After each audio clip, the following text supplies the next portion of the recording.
Gülistan ay dilberim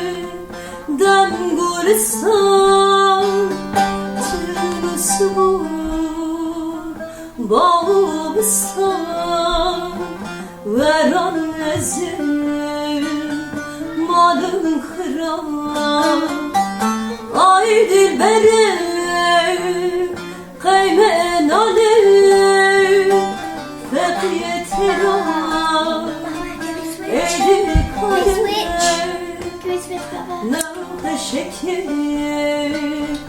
pırbehane ay dilberim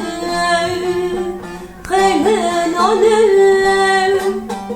fekiyetiran eydi kader ne şekil pırbehane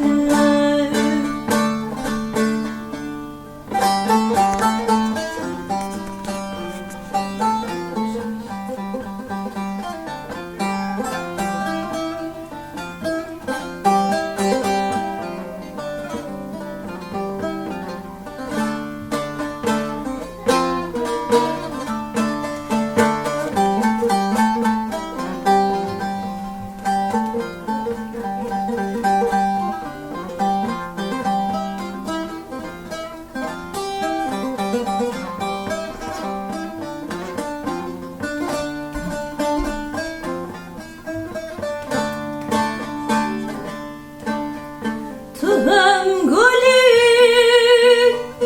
hem reyhani tu hem derdi hem dermani tu hem gülü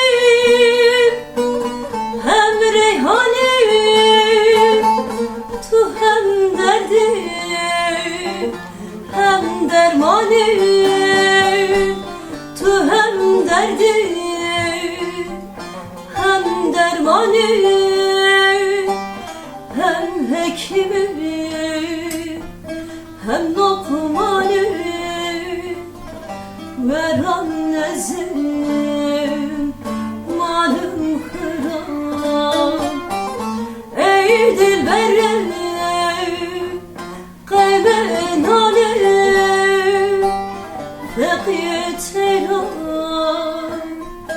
eydi kalem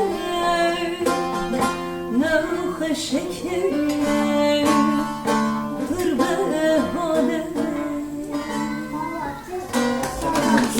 Sesete kuvvet.